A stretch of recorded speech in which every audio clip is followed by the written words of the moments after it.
باللہ من الشیطان الرجیم بسم اللہ الرحمن الرحیم معزز ناظرین و سامعین السلام علیکم۔ حضرت موسیٰ علیہ السلام اور حضرت خضر علیہ السلام کا واقعہ جو ہے اسے لوگ بہت عجیب انداز میں پیش کرتے ہیں۔ یہ سمجھنے کی کوشش کرنا چاہیے اصل حقیقت ہے کیا۔ اس کے لیے ہم نے اس کے درجے مقرر کریں گے۔ پہلا یہ درجہ کہ حضرت موسیٰ علیہ السلام کیوں گئے حضرت خضر علیہ السلام کے پاس، دوسرا حضرت خضر علیہ السلام ان کو کہاں ملے، اور تیسرا کہ وہ سفر جو انہوں نے کیا وہ کہاں کیا، کیونکہ یہاں ہی خلط ملط ہوتا ہے۔ کہتے ہیں حضرت موسیٰ علیہ السلام ایک مجلس میں تھے تو ان سے کسی نے سوال کیا کہ اس وقت دنیا میں سب سے بڑا عالم کون ہے۔ یہ لفظ یاد رکھنا ہے، یہ الفاظ قرآن میں نہیں ہے، لیکن کہا یہی جاتا ہے کہ اس وقت جو سوال پوچھا گیا تھا وہ یہ تھا کہ اس وقت دنیا میں سب سے زیادہ عالم کون ہے، سب سے زیادہ علم کس کے پاس ہے۔ تو موسیٰ علیہ السلام نے جواب دیا، کیونکہ وہ صاحب شریعت نبی تھے تو اس لیے انہوں نے کہا کہ میرے پاس سب سے زیادہ علم ہے۔ روایت کے مطابق جیسا کہا جاتا ہے کہ اللہ تعالیٰ کو یہ بات پسند نہ آئی تو اللہ تعالیٰ نے کہا اے موسیٰ، میں نے تجھ سے زیادہ علم بھی کچھ لوگوں کو دیا ہوا ہے۔ تو موسیٰ علیہ السلام نے ان سے ملنے کی خواہش کا اظہار کیا تو اللہ تعالیٰ نے ان سے کہا کہ تم چلے جانا، جہاں دو سمندر بحر آپس میں ملتے ہیں وہاں پر تمہیں وہ شخص مل جائے گا۔ اب حضرت موسیٰ علیہ السلام نے اپنے غلام کو ساتھ لیا، جس کا نام حضرت یوشع بن نون تھا، ان کو ساتھ لیا اور سفر پر روانہ ہو گئے اور مچھلی کو تال کر اپنا کھانا بنایا۔ کئی لوگ یہ کہتے ہیں کہ صرف وہ نمک ملی مچھلی تھی، نہیں، وہ مچھلی کھانے کے لیے تیار تھی، پکی ہوئی مچھلی تھی۔ وہ الفاظ جو حضرت موسیٰ علیہ السلام کہے کہ لاؤ ہمارا صبح کا ناشتہ لاؤ، اگر وہ مچھلی صرف نمک لگی ہوئی تھی، کھانے قابل نہیں تھی تو پھر وہ ناشتہ نہیں کہلا سکتی تھی، کیونکہ وہ کھانے کے لیے تیار تھی، پکی ہوئی مچھلی تھی۔ وہ ساتھ لے کر چلے گئے، چلتے چلتے تھک گئے، راستے میں آرام بھی کیا۔ جب تھک گئے تو موسیٰ علیہ السلام نے کہا اپنے ساتھی سے، یوشع بن نون سے، کہ لاؤ تھکاوٹ ہو گئی ہمیں اس سے سفر سے، چلو ناشتہ تو کر لیں۔ جب انہوں نے ناشتے کا نام لیا تو یوشع بن نون نے کہا کہ وہ مجھے شیطان نے بھلا دیا تھا، وہ جہاں ہم نے آرام کیا تھا وہ مچھلی عجیب طریقے سے نکلی اور اس میں سمندر میں اپنا عجیب طریقے سے راستہ بنا لیا۔ سارابا کہتے ہیں اس راستے کو جو پانی دینے کے لیے سرنگ کی نما بنایا جاتا ہے وہ سارابا ہوتا ہے۔ بنا لیا۔ موسیٰ علیہ السلام نے کہا ہاں وہی تو مقام تھا۔ پھر وہ دونوں اپنے قدموں پر واپس ان کے نشانات کو دیکھتے ہوئے واپس آئے تو انہیں وہاں ایک آدمی ملا جس کے بارے میں اللہ تعالیٰ قرآن شریف میں ارشاد فرماتا ہے، اعوذ باللہ من الشیطان الرجیم بسم اللہ الرحمن الرحیم، کالا ذالک ما کنا نبغی، موسیٰ علیہ السلام نے کہا ہاں وہی تو تھا جو ہمیں چاہیے تھا۔ فرتد علی آثارہما قصصا، پھر وہ اپنے نشانوں پر واپس لوٹے۔ فوجد عبدا من عبادنا، اور وہاں اللہ تعالیٰ کا فرما رہا ہے انہوں نے ہمارے بندے میں سے ایک بندے کو پایا، آتینہ رحمت من عندنا، جسے ہم نے اپنے پاس سے رحمت عطا کی تھی، وعلمنہ من لدن علما، اور اسے اپنا خاص علم سکھایا تھا۔ علمنا ہو من لدن علما، اپنے علم میں سے سکھایا تھا۔ اب وہ آدمی کہاں ملا؟ کیا اس دنیا میں ملا یا پورٹ لے دیکھیے اور دنیا میں ملا؟ نہیں، اس دنیا میں ملا۔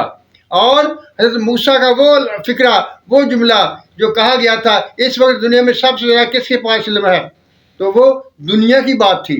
اور خضر علیہ السلام بھی انہیں وہاں دنیا میں ملے تھے، کیونکہ خضر علیہ السلام کا نام تو قرآن شریف میں نہیں ہے لیکن مشہور یہی ہے کہ وہ خضر علیہ السلام ہی تھے۔ اور یہ صرف خضر علیہ السلام ہی نہیں تھے بلکہ اور بھی کچھ لوگ تھے، من عبادنا، ہمارے بندوں میں سے ایک بندے کو. یعنی اس کا مطلب ہے کہ جو علم خضر علیہ السلام کو حاصل تھا وہ کچھ اور لوگوں کو بھی اللہ تعالیٰ نے عطا کیا ہوا تھا. اب جب وہ حضرت خضر علیہ السلام موسیٰ علیہ السلام کو اس دنیا میں ملے تو پورٹل کی طرف جانے کی کیا ضرورت ہے؟ بات دنیا میں علم کی تھی. جب بات دنیا میں علم کی تھی تو پورٹل میں جانے کا کیا مقصد ہے؟ پورٹل کہتے ہیں گیٹ وے کو، یعنی راستہ. کسی دوسرے میں داخل ہونے کے لیے راستہ ہوتا ہے یا باہر جانے کے لیے راستہ ہوتا ہے، وہ گیٹ جو ہوتا ہے اس کو پورٹل کہتے ہیں. یعنی اس کا مطلب یہ ہوا کہ موسیٰ علیہ السلام اور خضر علیہ السلام اس دنیا سے نکل کر کسی اور دنیا میں داخل ہو گئے.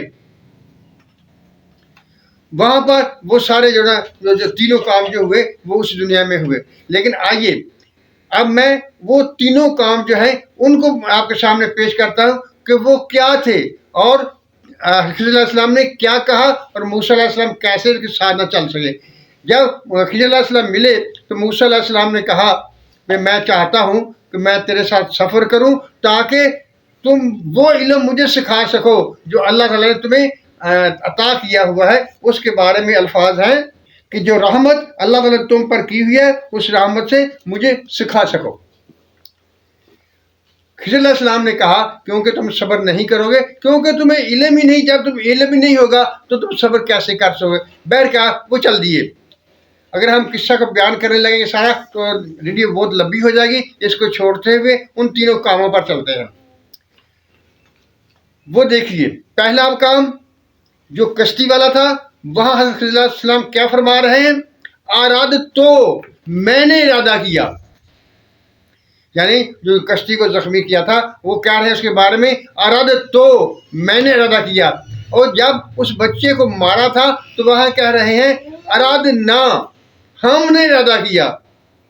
اور تیسرے موقع پر قرآن شریف کہتا ہے کہ حضرت خضر علیہ السلام نے کہا کہ ارادہ ربوں کا، تیرے رب نے ارادہ کیا. میں نے ارادہ کیا، ہم نے ارادہ کیا، تیرے رب نے ارادہ کیا. یہ مقامات ہیں. ہر مسئلے میں یہ مقامات کو پیش نظر رکھنا پڑتا ہے تو صحیح صورتحال واضح ہوتی ہے. سب سے آخر میں خضر فرماتے ہیں کہ میں نے یہ سارے جو کام کیے ہیں اپنی مرضی سے نہیں کیے بلکہ تیرے رب کے امر کے ساتھ کیے ہیں. جب ارد تو کہا تھا تو بھی رب کا امر شامل تھا، جب آج نہ کہا تو پھر بھی رب کا امر شامل تھا، اور جب ارادہ ربوں کا کہا تو پھر بھی رب کا امر شامل تھا. جب رب کا امر شامل تھا تو ایک بات سوچئے، انسانی دارالعمل کائنات میں یہ دنیا ہے، یہیں پر کام ہوتے ہیں. باقی سب کائنات جو عالم پائے جاتے ہیں جن کے بارے میں اختلاف ہے، کتنے ہیں، کوئی کچھ کہتا ہے، کوئی 12 کہتا ہے، کوئی 18 کہتا ہے، بلکہ کوئی 18,000 تک کہتے ہیں. جو کچھ بھی ہے ان میں صرف دارالعمل جو ہے وہ صرف یہ دنیا ہے. تو بات بھی اس دنیا میں عمل کی ہو رہی تھی، یعنی اس دنیا میں سب سے بڑا عالم کون ہے، تو آپ اس کو پورٹل میں کیسے لے جائیں گے؟ پورٹل نہیں تھا، یہی دنیا تھی. اسی دنیا میں دکھایا اللہ تعالیٰ ذات نے موسیٰ علیہ السلام کو خضر علیہ السلام کے ساتھ بھیجا اور ان کو سکھایا کہ ہاں، کیونکہ بات یہی تھی کہ کیا اس وقت سب سے بڑا عالم قوم ہے. حالانکہ حقیقت یہ تھی کہ حضرت موسیٰ علیہ السلام صاحب شریعت پیغمبر تھے، صاحب کتاب تھے، ہونا اصلاً یہی چاہیے تھا. لیکن فرق آ گیا، ایک تھا علم شریعت اور ایک تھا علم حقیقت. جیسے آدم علیہ السلام کے ساتھ وَعَلَّمَ الْأَسْمَاءَ آدَمَ كُلَّهَا، اور آدم کو تمام اسماء سکھا دیے گئے. اس وقت شریعت کا وجود نہیں تھا، اس وقت شریعت کا وجود نہیں تھا. فرشتوں کے لیے کوئی شریعت نہیں ہوتی، وہ ان کی انفرادی ذمہ داریاں ہوتی ہیں، وہ سارے اپنی انفرادی ضرورت پورا کرتے ہیں، اپنی ڈیوٹیاں فرض انجام دیتے ہیں. اسی طرح جو خضر علیہ السلام کو علم سکھایا گیا تھا وہ بھی علم الاسماء تھا، جو اللہ تعالیٰ نے ان کو سکھایا تھا، وہی رحمت ہے. اس کے لیے پورٹل میں جانے کی ضرورت نہیں ہے، کیونکہ آدم کو اس دنیا میں آنے سے پہلے وہ علم سکھا دیا گیا تھا. اب پورٹل کیسا، کسی اور جہان میں جانے کی ضرورت تھی. معزز ناظرین سامعین، میں بار بار یہ کہتا ہوں کہ یہ دور بہت